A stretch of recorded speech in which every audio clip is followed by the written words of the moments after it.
Dan, welcome to the show. Appreciate you being on today. Yeah, thanks for having me. I'm really looking forward to it. I'm sure we're going to have a lot of exciting fun today, talking about finance, which I'm sure everyone who's listening to this can really relate to since their finances probably aren't the best. Yeah. So, Dan, if you can, could you please describe your role as a financial educator and what are the primary responsibilities and activities that you engage in helping your clients? Yeah. It's a great question. Thanks for asking. I really it just comes down to reaching out to people. Most of my clients are by referral, and so when I meet with them, there's some trust already built there. In fact, just last night, I was meeting with a couple, and they're like, yeah, we both have this mutual friend, and I've known the friend since like late elementary, early junior high, and they've known him for like 10 years or something like that, and so they're like, yeah, we trust him and he trusts you. So this is perfect. And so I thought that was a great comment. And so when I start with that warm relationship, it really helps bring the conversation forward. And so when I'm meeting with clients, I'll start out with just getting to know them. And the first meeting is all about getting to know them. There's no selling, nothing like that. It's just, hey, let's get to know each other. What do you do for work? What's your home life like? And let's kind of get to know you on that front. And by the end of the conversation, they have a good understanding of what I do and how I help people, have a good understanding of who they are as a person, as a family, as a business. And from there, if we like each other, then we go and set up another appointment to where I'm going to be going over their finances, right? And so we look at what are their goals for the future? What do they want their life to look like 5, 10, 20 years retirement age from now? And where are they now? And when we're looking at those things, I'm asking specific questions to get to know the nitty gritty, if you will. And by doing that, it helps me have a larger picture of what needs to be done. And because I work with over 150 of the A plus companies, once we finish that conversation, I'm then going to work and trying to find what company, what plan, what solution is going to be best for them. And when I do that, again, the trust should be built by the end of the second conversation. If it isn't, when I come back to them on the third conversation, if there's some lack of trust, then no one is helped. And I think it's important at that point if the trust isn't built, well then let's take more time to build that trust. Do you want to continue? Do you want to really see what's going on? Do you really want the help? Where did I do something? Did I say something that hurt your feelings or offended you? If so, what can I do to remedy that? Right? Does that kind of make sense? Yes, it does very much. So, how do you differentiate yourself with other professionals in the field? Great question. So we'll go as a macrocosm and then a microcosm. On a macro level, WealthWave, we are all about education first. By educating people, it's able to really bridge that gap because then we're not selling. We are preaching about, hey, let's get this financial education in place because people really understand that it's not taught in schools, it's not taught at home. And by having that at the beginning, people understand that, yeah, I need to know more too. But other companies, they just come at you trying to sell you something. Like, hey, you should do this X product because that's all I have access to. Right? If you work with an individual company, all they have are individual products. Where what I mean by that is they only have access to what they have. Like I said, since I work with over 150 of the A plus companies, I don't have to worry about selling. I just have to worry about getting to know my clients. Do they trust me? Do I trust them? Do we like each other? And so on a macro level, the education is what differentiates us from the rest of the industry. But because of that, pardon me, but because of that, the rest of the financial industry doesn't like that we're revealing the secrets of the financial industry. And so sometimes they kind of come after us. And so we have to kind of deflect sometimes because we have that education first. So that's what differentiates me on the macro level. On a microcosm here within WealthWave, what differentiates me from other WealthWave agents? Well, I've heard it said about myself from multiple people in my office that I have a really big heart, meaning that I really care about people. And they don't say that about everybody in the office. I mean, everybody in the office, they're good people, right? But their hearts aren't as big as mine, I guess. And that's one thing that differentiates me. Another thing is I've become kind of the debt expert in our office and in several offices, to the point where the other agents have clients that they've already helped them on some level, but then they send them over to me to help them with the debt part. And so I've kind of become expert on that debt portion. So I have a lot of people referring, whether they're neighbors or relatives or their existing clients, like, hey, Dan, you've done really good at that, so why don't you help my client? And then what I'll do at that point is I'm like, hey, now that we've worked on that part, you've got some freed up cash flow, we've turned your debt into wealth, or at least we've gotten the debt taken care of. Then I'm going to send you back over to the agent that referred to me. I'm going to send them back over to you. They'll help you turn it into wealth. And so that's another differentiator for me on a local level. All right, so let's go ahead and start getting into the education. Now, I'm not going to expect everyone to really know or understand some of the things you're going to talk about today. So let's just start off with the basics. And for those who may not be familiar, could you explain what the Rule of 72 is and how is it used in financial planning? Thanks for asking. In fact, to do that, let me bring up a visual. So give me just a moment. Hopefully this will pull through. I guess we'll just do the entire screen since this program is new to me.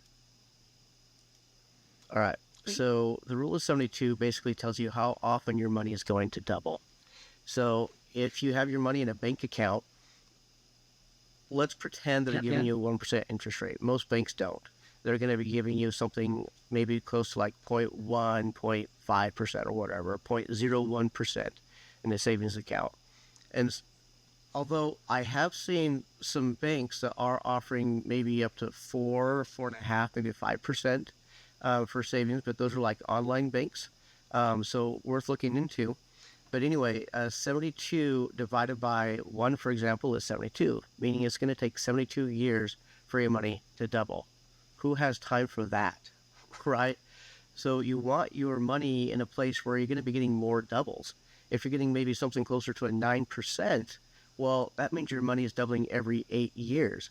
That means you're able to have more doubles every year. So that's the Rule of 72.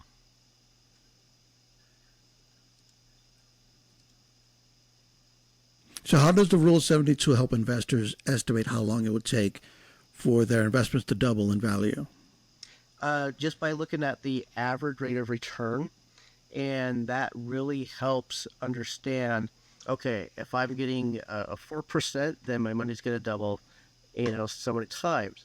If I'm getting a closer to an average of 9 or 10%, then it's going to have more doubles. And by seeing that number of times it's going to double, or that how many years it's going to take to double, then that's going to help investors realize, okay, I should be putting my money in X place or Y place. Like I said, there's some banks that are offering a 5% savings account.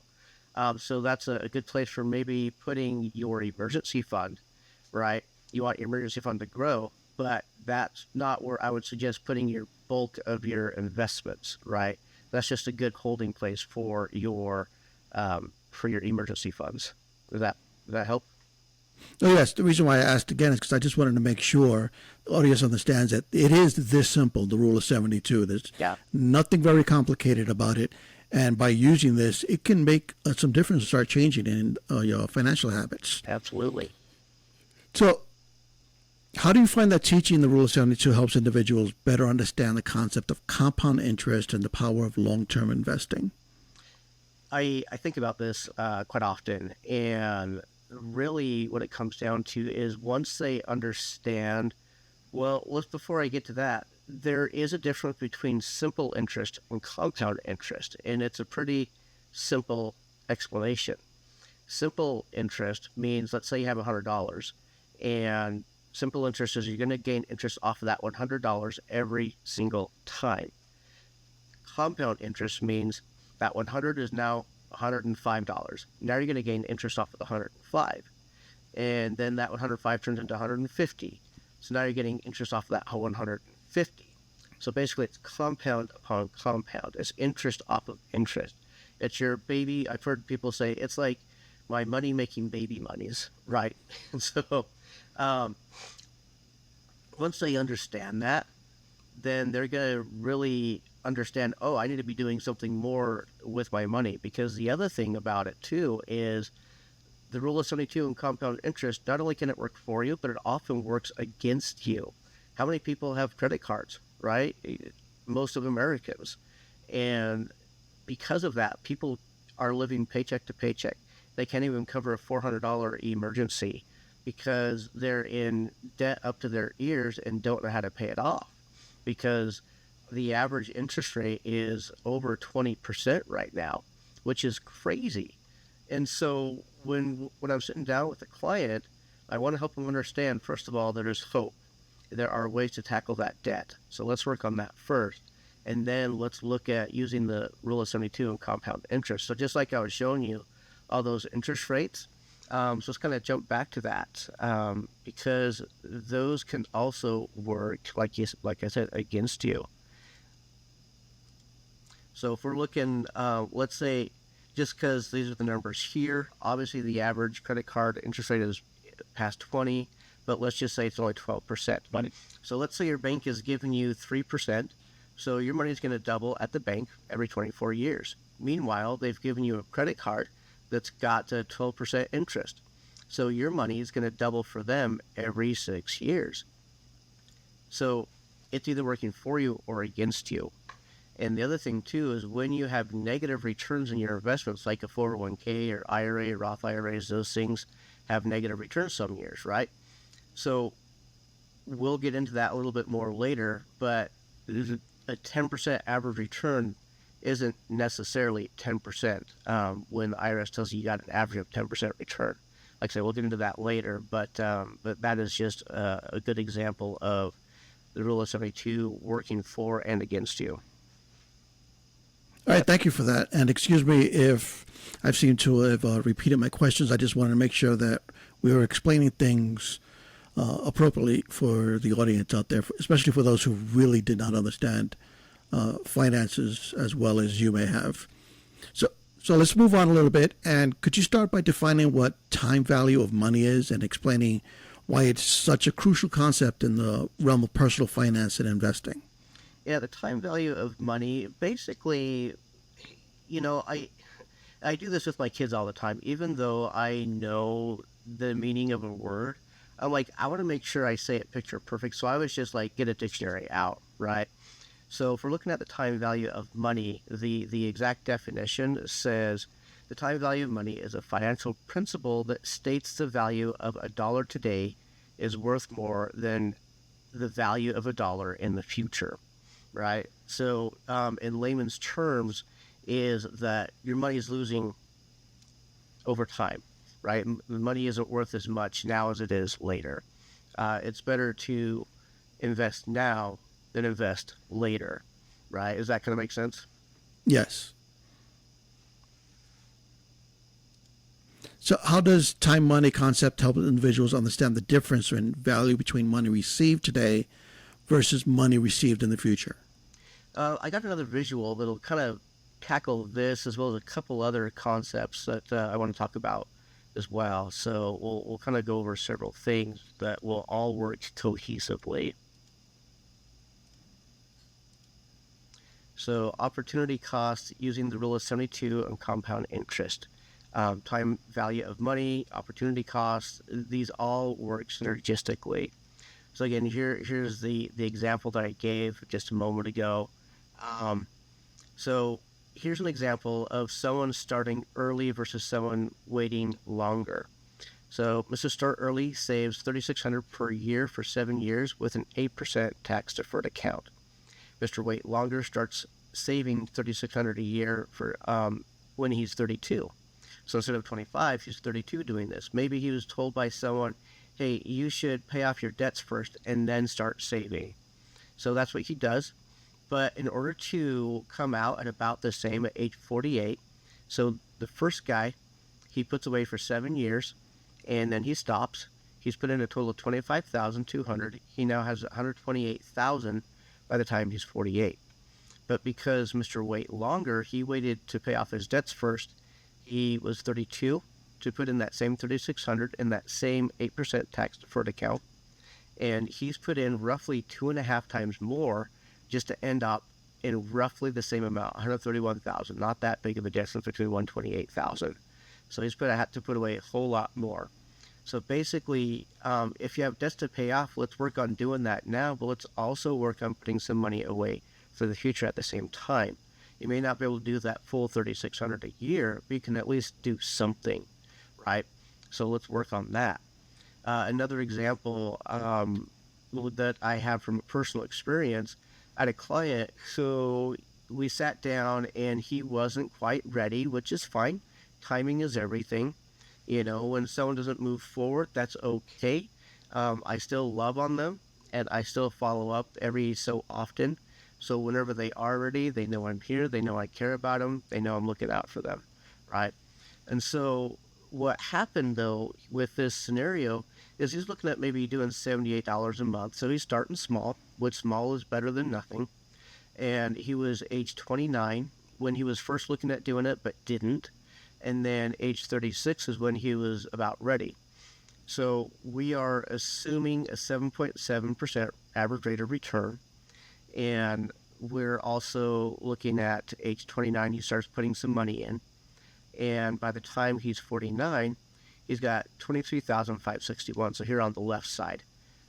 So he's got a pretty good amount saved up there. Now over on the right, he waited, again, this is real life example. He waited till he was 37 to start putting something away, that same $78. By the time he's 49, he's only got $9,900. Pretty big difference, isn't it?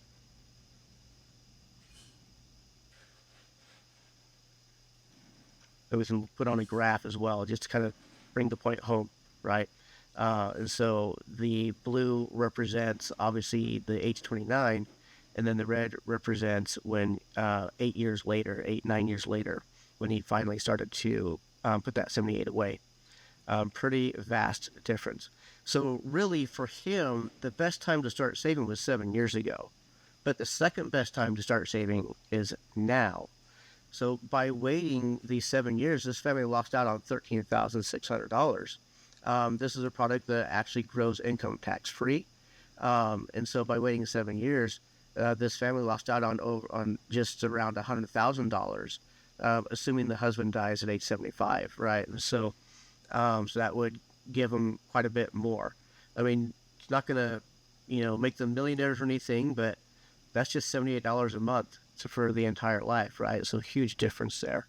So I want to make sure that people understand that the sooner you start investing in yourself, the better off you are. If you missed out 10 years ago, that's okay. Start now. So that's a big difference in the numbers you just stated. And I don't think a lot of people can really grasp that amount of number, let alone trying to save that much. So what are some strategies or techniques that you feel are effective in helping individuals with this? Yeah, I mean, like this guy, sometimes just starting small. I can't do 78 a month. Okay, do $5 a month. Do $10 a month, right? Something. Put it in that savings account that's getting maybe a 4 or 5% return. So at least you're starting somewhere. Starting small is better than not starting at all. If you can't do 78 a month, no big deal. Do that $5, $10 a month into, like I said, a high yield savings account. That's better than nothing at all. That's better than putting it in your checking account that's getting a 0.01%. So that's the very first strategy. The second strategy is just become educated. I think you'd agree with me that, well, I'll ask first, do you believe knowledge is power? Yes, I do. I slightly disagree, and I think you'll agree with me on why I say that. Properly applied knowledge is power. Agreed? Yes. Because what good is the knowledge without properly implementing it? You know, it's kind of like in sports when people say, well, practice makes perfect. Well, no, practice makes permanent. Whatever you practice is what you'll do. Perfect practice makes perfect. Practice makes permanent. It's kind of the same idea here. So you also work with some books. Yeah.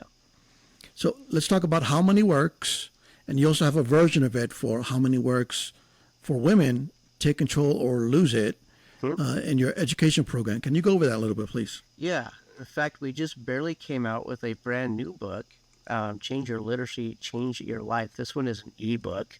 It's really, really cool. It's the shortest of them all. But yeah, so How Money Works, Stop Being a Sucker.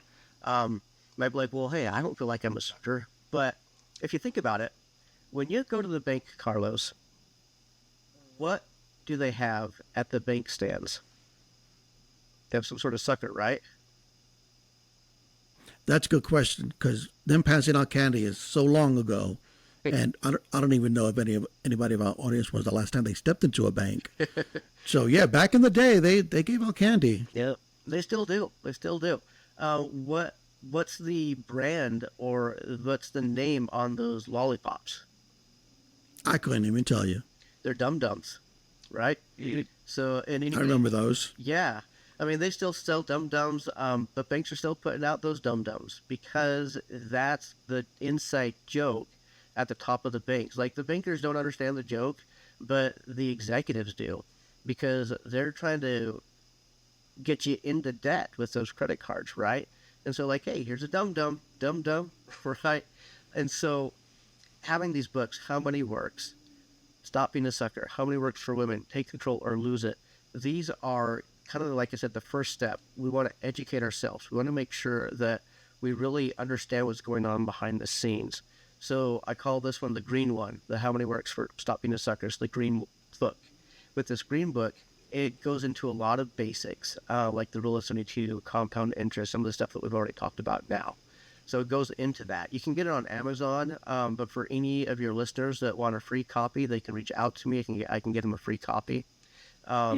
You know, like I said, you could spend that $14-15 on Amazon, but why not use that to invest and I can get you a free book, right? But anyway, so this goes over a lot of really great basics. And then the How Money Works for Women, Take Control or Lose It. You might notice Sharon Lecter, and for those of our listeners who are really well read and really know who Sharon Lecter is, she's been huge in finance as a woman entrepreneur for a long time, and also in the success atmosphere. And so she and one of our agents, Kim Schooler, worked on this book together. And this book will go over different scenarios that women find themselves in. And to the point where a lot of women are saying, like, I feel seen. You know, it goes over different points in life and the different scenarios that women find themselves during that point in life. So it's a really, really great book, especially for women. I mean, it's good for men too. It's not just for women, but it does talk about specific women situations. But there will be a lot of guys that'll be like, oh yeah, that helped me too. And we are finding guys that are enjoying the women book too. And then the Change Your Literacy, Change Your Life. Like I said, it's brand new. We just got it out, I think like 3 weeks ago, maybe a month ago. And this is our first official ebook. And what this does is go over different situations, real life situations that people have found themselves in, that they've been able to make wise and smart financial decisions. And so we highlight those different situations and talk about how important it is for everybody to do these things that are found in the book there. So both or all three are really fantastic. I've read them all. I'm still finishing the women one because it's a lot thicker. It's our thickest one yet. So I'm still finishing this one, but what I have read, I've loved, and it's been really, really great. My wife's enjoyed it as well. I've had my sister read this one. Multiple people have got several clients that have read it, and they have they're learning a lot from it. So, since you use these books as an educational piece, have you received any feedback from your clientele? What are some of the common sentiments or outcomes that clients have shared with you? Yeah, I have. And it's all positive feedback. There's nothing in there that's always like, oh, that sounds fishy. Like, no one ever comes back with anything like that. Um, some people are like, hey, that's some of the stuff that I've learned from my parents, because sometimes parents do teach this stuff. Or maybe they've learned it on their own. And like, hey, I've learned that stuff from the past. This is great that you've got it in a book format. More people need to know this. And so that's some of the feedback. Other feedback is clients are saying, I've really learned a lot from this book. Dan, help me implement this. I need help, or they'll say, hey, I need help with this money milestone here. I don't know what to do with milestone number 7, investment, or maybe it's with a trust. How do I get a trust going? And so I've got people I work with on trusts, right? We've got some lawyers for that.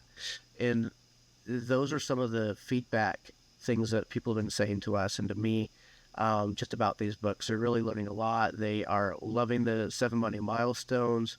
They are just wanting to learn more and implement the things that are taught in the books.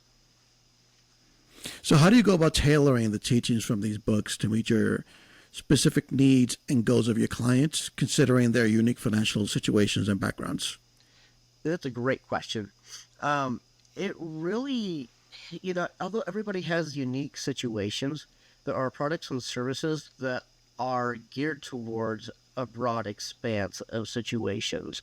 Um, everybody needs to invest, right? So we just look at the different goals that my clients have. Do you want to have a lot in retirement or just a little bit in retirement? Some people don't want to have an extravagant life when they retire. Okay, so I take that into consideration, and I look at all these companies I work with and figure out which one's going to be best for them. Maybe they don't want to have any risk whatsoever, so we put them in a product where there's no risk. Maybe they want huge risk, so we put them in a product that's going to have huge risk. Maybe they need help with their debt, so we put them with a company that's going to help them turn their debt into wealth, right? And so it's all about where they're at now. And because of these programs are pretty cast a wide net, we're able to have people in these programs, a lot of people in these programs, because even though, like I said, even though people have very different situations, these different situations are pretty common and natural. A lot of people are going to be in debt. Okay, so let's work on these debt programs. A lot of people, I mean, pretty much everybody needs life insurance because we're all going to die at some point, right? Well, it's just a matter of what life insurance is best for them. Some people it's best to have a term insurance. Some people it's best for a permanent insurance, right? And there's different types of permanent insurance. And so it just depends on what their goals are.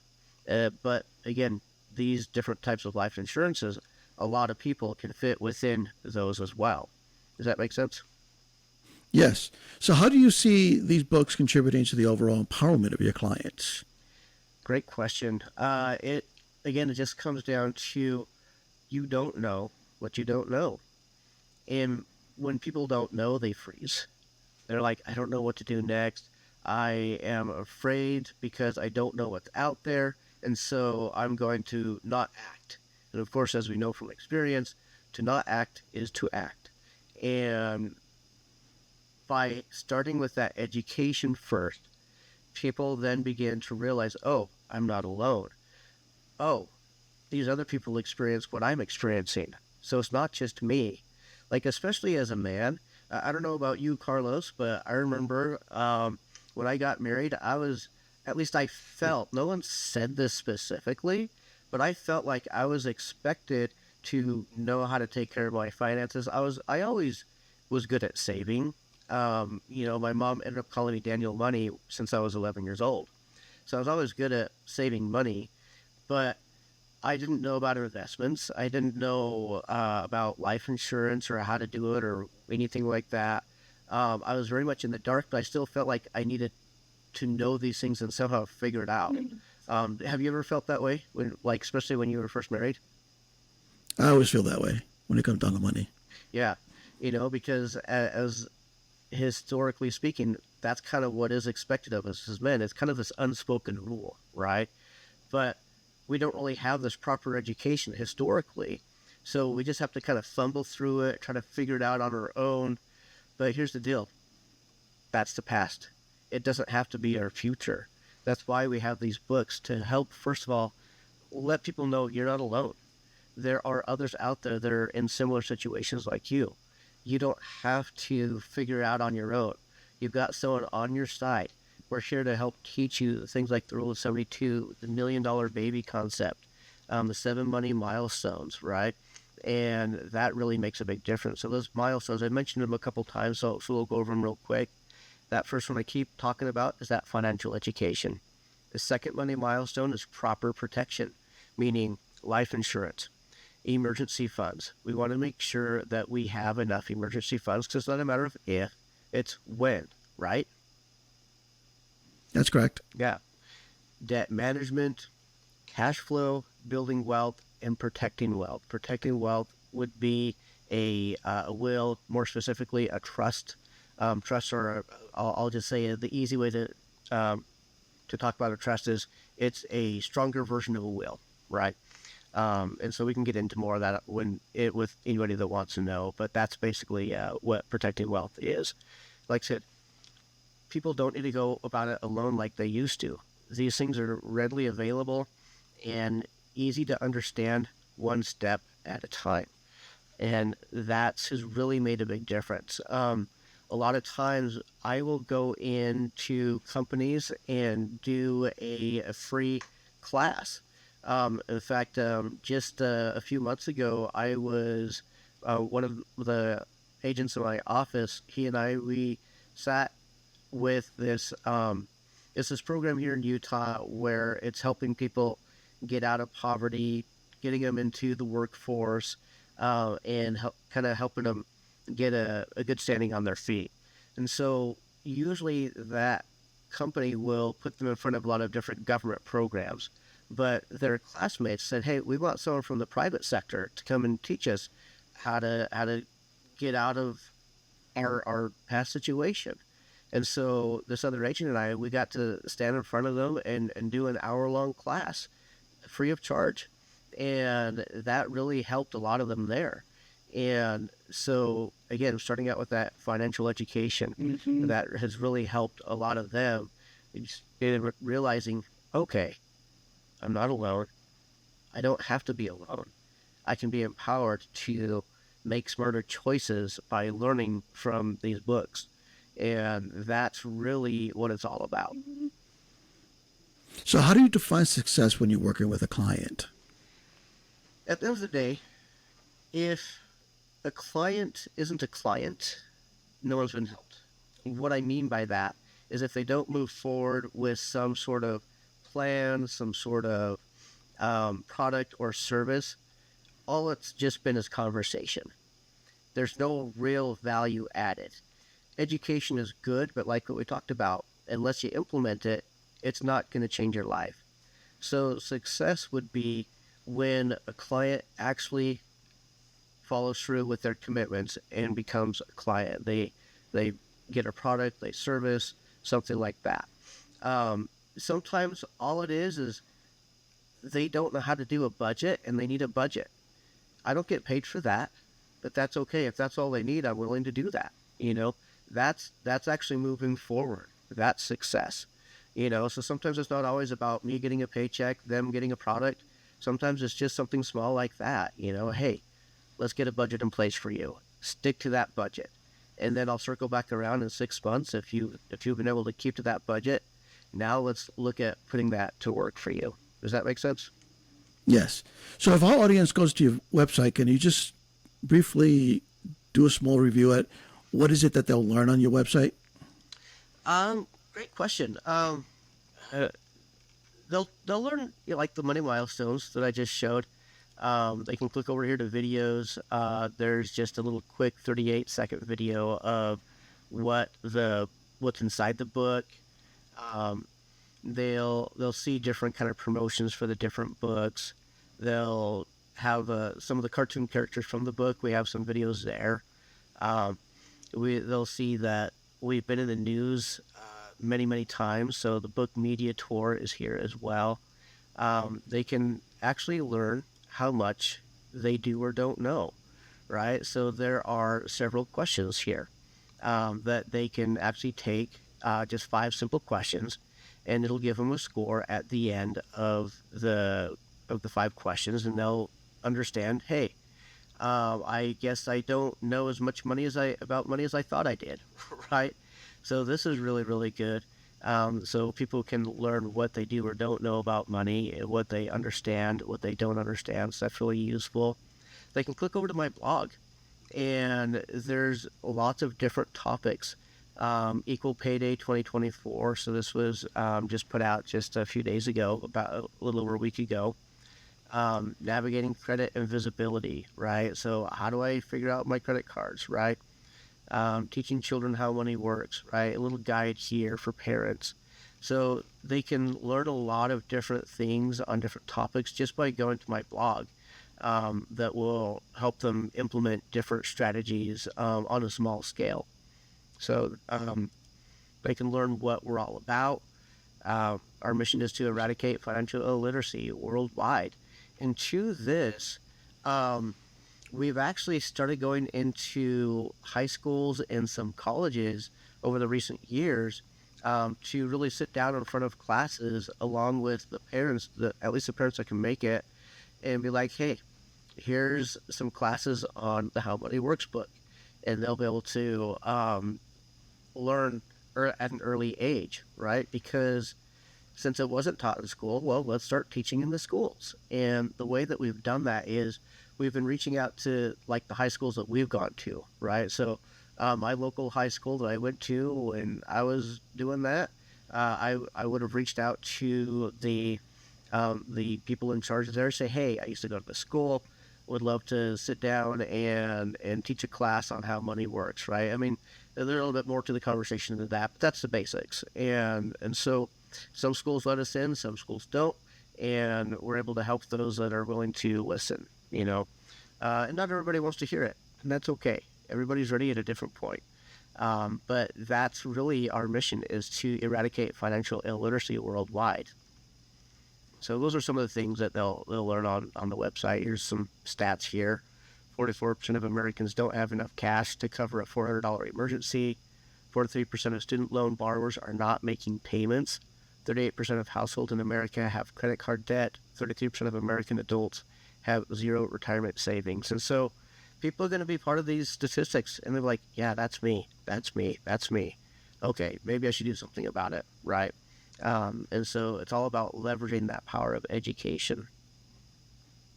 So for our audio listeners, can you tell us what the website URL is to go visit? Yeah, howmoneyworks.com. And again, since my mom always called me Daniel Money, that's on my website. So howmoneyworks.com/Daniel Money Aisle. And how can people get in touch with you? My website is going to have all of my contact. They'll be able to gain access to my Facebook, my Twitter, Instagram. I think I even have no, I do have Instagram and LinkedIn. I always get those two mixed up. But so it'll have access to that. It'll have my phone number. It'll have my email. So just howmoneyworks.com/Daniel Money Aisle. Aisle is I-S like Sam L-E. Just so that people aren't confused, because we also have like a store aisle, right? So not to be confused with the store aisle. I'm like the aisles of the sea, right? So howmoneyworks.com/Daniel Money Aisle. I-S like Sam L-E. And that'll have all of my contact information. So, Dad, I would like to thank you for your time. Really appreciate you being here. So before I let you go, what is one piece of advice that, if anything, they're going to walk away from? What would you like them to walk away? I'll give you the last word. Thank you. Thank you, and I really appreciated our time together today. I hope this is able to help a lot of people. So one piece of advice is just decide to make a change. Don't let fear be your decider. Let faith be your decider. So have some faith, move forward with a little bit of confidence, and just start small. Words to live by. Thank you for your time, Daniel. Good luck. Thanks.